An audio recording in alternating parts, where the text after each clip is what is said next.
What's good, you absolute freak shows? Welcome back to another episode of I don't know what the fuck. I don't know what I'm gonna call it. All I know is this video probably won't be too long. And I know Mike and myself and Nick and Snacks and Animal, every video we put out is half an hour long, 3 hours long. It's ridiculous. And I understand that sometimes it's hard to consume that type of content.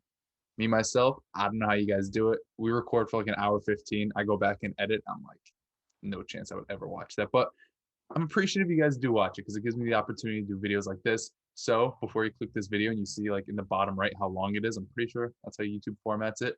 Hopefully it's less than 10 minutes. Obviously, me talking this much in the intro isn't going to help. But what I'm here to say is I'm going to be trying to do shorter videos, maybe every Tuesday. Every Friday, I'm trying to do Discord videos, but it's hard to schedule things with people that you don't really know on in different parts of the country and different parts of the world. We got a whole global audience. We got people from Ireland like calling in and calling me a cheeky bloke and shit like that. But I don't think this is gonna get monetized. I'm talking crazy already. But I'm going to hopefully on Tuesdays finish up my rankings videos and then transition to more like these. I have some different ideas that I want to do for these videos and I hope the lack of length doesn't take away from the quality. I know my girlfriend felt that way, but They ask you how you are, and you just have to say that you're fine when you're not really fine, but you just can't get into it because they would never understand. I hope these videos kind of get my point across, kind of give you guys some sort of value, quick hitting content. If you want it up on the podcast feed, I can do that, but I'm not sure people are listening to like 8-minute podcasts. Who knows? I don't really listen to too many podcasts, so I'm not in that scene.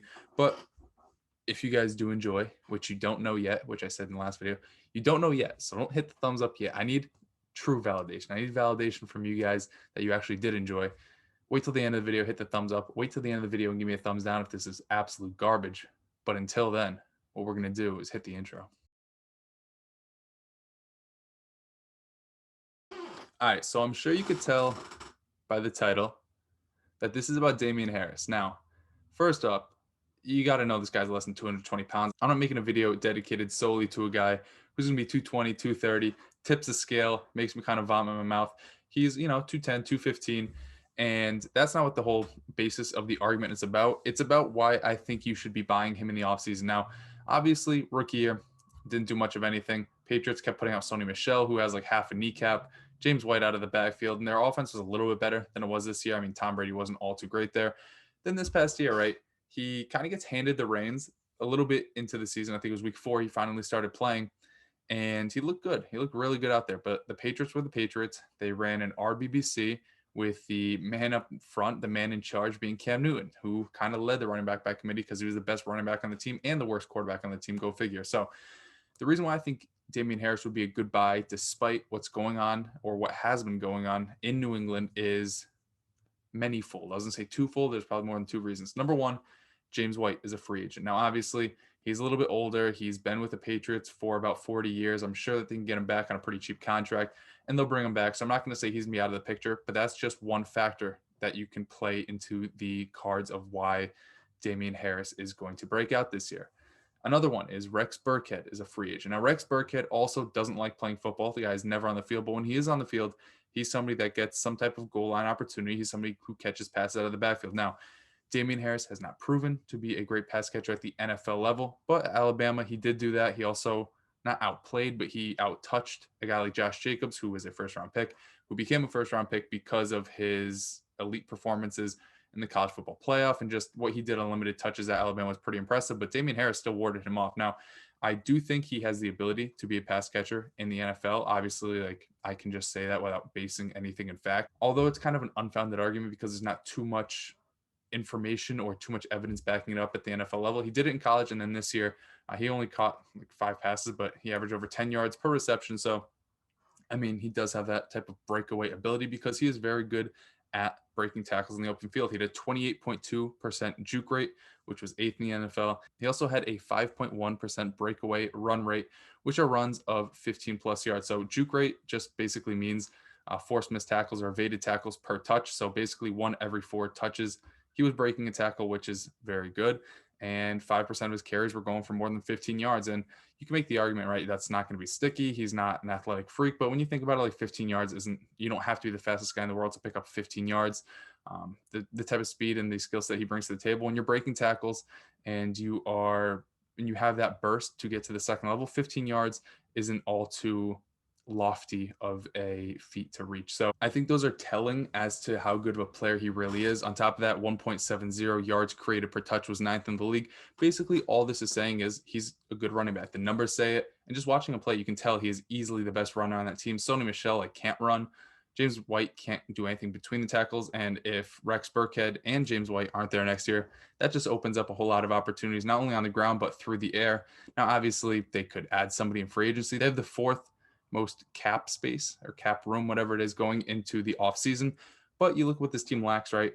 Cam Newton's not going to be there, hopefully not going to be there. So they need a quarterback. They need wide receivers because N'Keal Harry is an absolute fraud. Julian Edelman's getting old. Defensively, they're pretty good that a lot of guys opt out this year. But I would assume that instead of getting a guy like Chris Carson or a guy like Jamal Williams or Aaron Jones or spending up at the running back position in free agency, I think they would be smart enough. Robert Kraft would be smart enough to invest in outside receivers or even slot receivers. I don't even know who's in free agency that plays predominantly in the slot other than like Juju Smith-Schuster, but we got guys like Chris Godwin. We have guys like Corey Davis. We have guys like Allen Robinson and Kenny Galladay. I think I already said his name.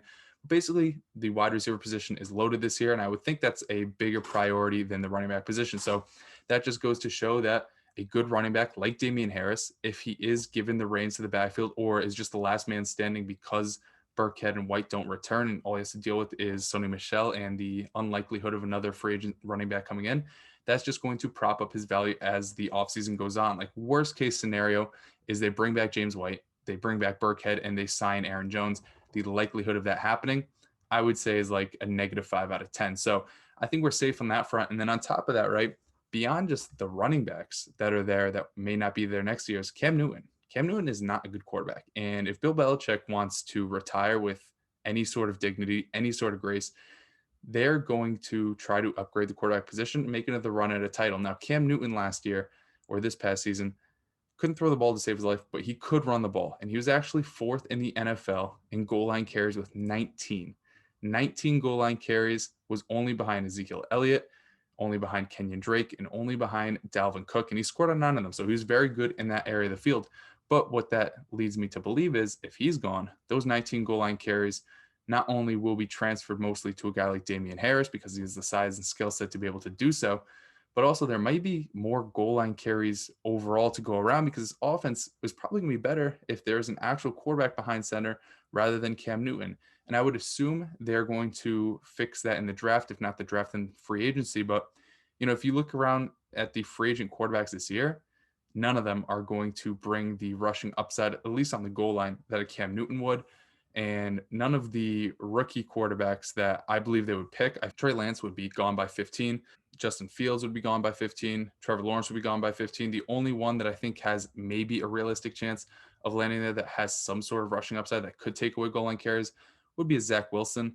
But I also think he might be the second quarterback off the board when it's all said and done. So when you're looking at like a Mac Jones or a Kyle Trask or whoever's going to be in free agency, none of them really present the goal line threat that a Cam Newton did, just giving more opportunities for Damien Harris to lead its backfield. Now, when it's all said and done, and you take everything into context, I know this is a quick video and I'm just hitting main topics. What you're looking at is a running back who right now is probably valued around a middle second round pick, the 205, 206, 207. People are like, oh, I'd rather have Kenny Gainwell and Ramondre Stevenson and Trey Sermon than him.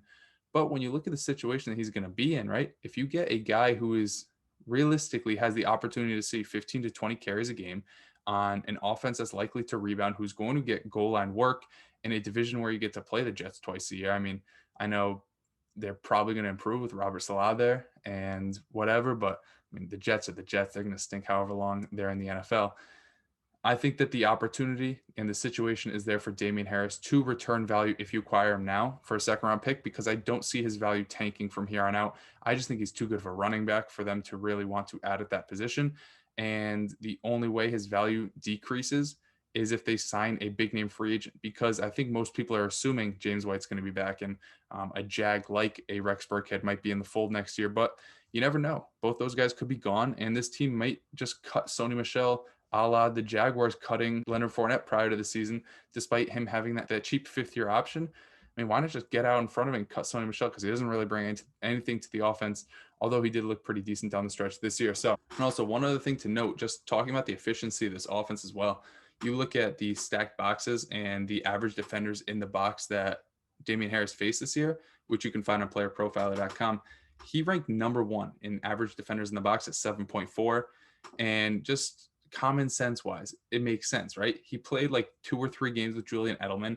Every other game, the top receivers on the team were like Demir Bird, Jacoby Myers, N'Keal Harry, who's not even like a wide receiver, and their quarterback was Cam Newton. Of course, the defense is going to have 8 guys in the box every single play because they know the guy can't throw. And they know that even if he does throw, the weapons on the outside or in the slot aren't going to really pose any sort of threat. So I think next year, if they do add to the wide receiver corps, if they do get an actual quarterback, I think that's going to be a little bit more alleviated in terms of the fronts that he's going to be facing. But even if they're not, you look at how efficient he was in these situations. He had the second highest stacked box carry rate at 42.3%. So 42.3% of his carries came against fronts that had 8+ men in the box. He averaged 4.8 yards per carry in those situations.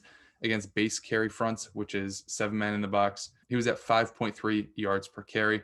So as long as next year his base and stacked box carry rates don't combine for like 95%, it's going to be a whole lot easier for him to be efficient on the ground. Not to mention they get one of the better offensive linemen back who opted out this past year, Marcus Cannon. So with a healthy offensive line, with an actual quarterback, with receivers on the outside, everything's going to kind of open up for him in the backfield. If they do decide to not bring back James White or Rex Burkhead, it's less opportunities for him to lose touches to other running backs that kind of have a role in this offense. James White being a pass catcher and Rex Burkhead kind of being a lesser Damien Harris, like a guy who can do it all, who is a little bit more involved in the receiving game than Harris. But I mean, if those two guys are gone, that opens up like 95 targets from last year. And this is a team who historically, even with Cam Newton, targets the running back position at a very high clip. So he's somebody I'm pretty high on in this offseason. I think he's similar to somebody like Ronald Jones, because Ronald Jones finds himself in a similar situation with Leonard Fournette being a free agent. I'm sure you guys may think that Ronald Jones is a better pure running back. I don't think that can be a definitive statement. Sure, we've seen more from Ronald Jones, but I wouldn't be surprised if next year Damien Harris is a better player in the NFL and is valued higher in Dynasty than Ronald Jones. He's still super young, doesn't have a lot of tread in his tires, and he's on a team that really can't have a worse offense than they did this year. So hope you guys at this point can make the decision whether or not you enjoyed. If you did, leave a thumbs up. If you didn't, leave a thumbs down. If there's anybody you want me to cover in the future, whether it's somebody you like and you want me to tell you that they're good, let me know. If it's somebody you don't like and you want me to convince you that they're good, let me know. Or if there's somebody you just want me to look into and report back to you, a little school project, let me know. But I do have a few more lined up that I'm going to be making videos about, regardless if you guys comment on them or not. But I'm always down for feedback. I'm always down to hear if you guys are trying to acquire these type of players, or if you have any trade questions like, oh, should I send this for them? I'll respond in the comments. I'll let you know my thoughts on the type of deal you're trying to send or deal you might be getting for these type of players. So hope this video was quick. I'll see in post how long it took. But that's all I got for you guys this Friday morning. Hey. Have a great weekend. Even through the joy, I feel the pain. Even in the sun, I feel the rain. Even when I'm high, I feel the lows. Like that's all I know. And Lord knows I can't complain. But even when I do, it feels the same. I'm getting high just to fight the lows, because that's all I know.